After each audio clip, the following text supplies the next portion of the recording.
ನೋಡಿ, ಯೂಸ್ವಲಾಗಿ ನಾನು ದಾವಣಗೆರೆ ಬಂದಾಗ ನಮ್ಮ ಸ್ನೇಹಿತರುಗಳಿಗೆ ಹೇಳ್ತೀನಿ, ಒಂದು ಮೆಸೇಜ್ ಹಾಕ್ರಿ ಅಂತೇಳಿ.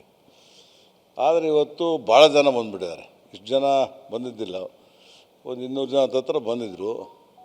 ಅವ್ರದ್ದೆಲ್ಲ ಆಕ್ರೋಶ ಏನು ಅಂದರೆ, ಮಾಡಿದಾರನ್ನ ಎಲೆಕ್ಷನ್ ಮುಂದೆ 3 ಜನ ಪ್ರಧಾನ ಕಾರ್ಯದರ್ಶಿ ಮಾಡಿದ್ರು, ಯಾಕೆ ತೆಗೆದ್ರು? ನಿಮಗೇನು ಗೊತ್ತು? ನೀವೇ ಏನಾರು ಅಧ್ಯಕ್ಷರು ಮಾಡಿಸಿರ? ಈ ರೀತಿಯಾಗಿ ಅವರ ಮಾತುಗಳನ್ನು ಕೇಳಿದ್ರು. ನಾನು ಯಾವುದೋ ಅಧ್ಯಕ್ಷನ ಯಾರನ್ನೂ ಮಾಡಿಸಿಲ್ಲ, ಯಾರನ್ನೂ ತೆಗೆಸಿಲ್ಲ. ಇದು ರಾಜ್ಯಾಧ್ಯಕ್ಷರು ಮಾಡಿರೋದು. ಈ ವಿಷಯನ ನಾವು ಚರ್ಚೆ ಮಾಡಿದ್ವಿ. ಅದ್ರ ಬಗ್ಗೆ ಚರ್ಚೆ ನಡೀತಾ ಇದೆ. ನಾವು ಅವರಿಗೆ ಗಮನಕ್ಕೆ ತರ್ತೀವಿ.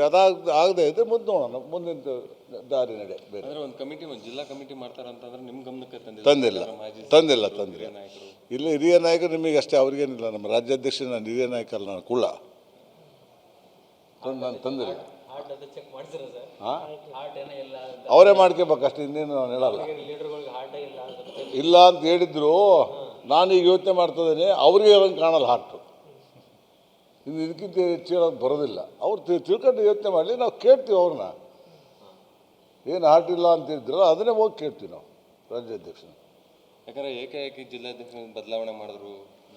ಬದಲಾವಣೆ ಮಾಡೋದು ನಮ್ಮದು ಪ್ರಶ್ನೆ ಇಲ್ಲ. ನಂದು ಮಾಡಿದ್ದಾರೆ, ಯಾರನ್ನ ಮಾಡಲಿ. ಮಾಡ್ಬೇಕಾದ್ರೆ ಒಂದು ಕೇಳಬೇಕಾಯ್ತು, ಒಂದು ನನಗೆ ಒಂದು ಫೋನ್ನಾಗ ಕೇಳ್ಬೋದಾಯಿತು. ಇನ್ನೊಂದು ಎರಡನೇದು, ನಾವು ಮಾಡೋ ಪ್ರಧಾನ ಕಾರ್ಯದರ್ಶಿಗಳನ್ನ ಯಾಕೆ ತೆಗೆದ್ರು?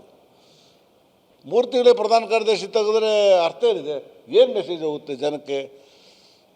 ಏನು ಹೇಳ್ಬೇಕು? ನಮ್ಮ ಕಾರ್ಯಕರ್ತರಿಗೆ ಏನು ಹೇಳ್ಬೇಕು ನಾವು? ಅವ್ರ ಉತ್ತರ ಏನು ಕೊಡ್ಬೇಕು ನಾನು? ಮತ್ತು ಅವರೇ ಕೊಡ್ಬೇಕು ಉತ್ತರ, ಯಾಕೆ ತೆಗೆದ್ರು, ಯಾಕೆ ಮಾಡಿದರು ಅಂತ. ನಾನು ಇಲ್ಲಿ ಕೇಳಿದೆ, ರಾಜ್ಯಾಧ್ಯಕ್ಷ ಸೈನ್ ಮಾಡಿದ್ದಾರೆ ಅದಕ್ಕೆ. ಮತ್ತು ರಾಜ್ಯಾಧ್ಯಕ್ಷ ಮಾಡಿದ್ಮೇಲೆ ಅವ್ರಿಗೆ ಗೊತ್ತು, ನಮಗೇನು ಗೊತ್ತು? ನಾನು ಮಾತಾಡಿದ್ದೀನಿ ಅವ್ರು ರಾಜ್ಯಾಧ್ಯಕ್ಷ ಹತ್ರ, ಏನು ಹಿಂಗೆ ನನ್ನ ಮರ್ಯಾದೆ ತೆಗಿತೀರ ಅಂತ. ಅದಕ್ಕೆ ಅವರು, ಇಲ್ಲ, ಇನ್ನು 60 ದಿವಸಕ್ಕೆಲ್ಲ ಸರಿ ಹೋಗುತ್ತೆ, ಶೇಷಣ ಆರಾಮಾಗಿ ಸುಮ್ಮನೆ ಇರ್ರಿ ಅಂದರು. ಮತ್ತೇನೋ ಮಾತಾಡೋಕ್ಕೆ ಹೋದೆ, ಇಲ್ಲ ಇವತ್ತು ಅಮಾವಾಸ್ಯೆ ಬೇಡ ಅಂದರು. ನಾನು ಸುಮ್ಕಾಗಿದ್ದೀನಿ. ಅವರ ಬುಸ್ತು ಅಂತ ಮೇಘರಾಜನಿಗೆ ಫೋನ್ ಮಾಡಿದ್ದೆ, ಅಣ್ಣ ರಾಜ್ಯಾಧ್ಯಕ್ಷ ಹತ್ರ ನೀವು ಮಾತಾಡಿದಾರ, ಈಗ ಮತ್ತೆ ಮಾಡಿಸ್ತೀನಿ ಅಂದರು. ಮಾಡಿಸಿಲ್ಲ ಇಲ್ಲಿವರೆಗೂ ಕೂಡ. ಅದನ್ನು ನಾವು ತೀರ್ಮಾನ ಮಾಡ್ಕೊಂಡು ಒಂದು ಯೋಚನೆ ಮಾಡಿ ಹೇಳ್ತೀವಿ. ನೀವು ಅದಿರ ಅಂದರೂ ಬಂದೆ ನಾವು ಹೊರಗೆ. ಯಾರು? ಸುಳ್ಳು, ಅವೆಲ್ಲ ಸುಳ್ಳು. ರಾಜಶೇಖರನ ತೆಗಿರಿ ಅಂತ ನಾವು ಹೇಳೇ ಇಲ್ಲ.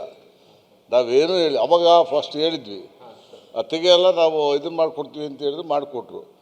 ಮಾಡಿದ್ಮೇಲೆ ನಾವೇನು ಹೇಳಿಲ್ಲ. ಅದು ಯಾರು ತೆಗಿಯೋಕೆ ಹೇಳಿದ್ರು ಅದು ಅವರಿಗೆ ಗೊತ್ತು.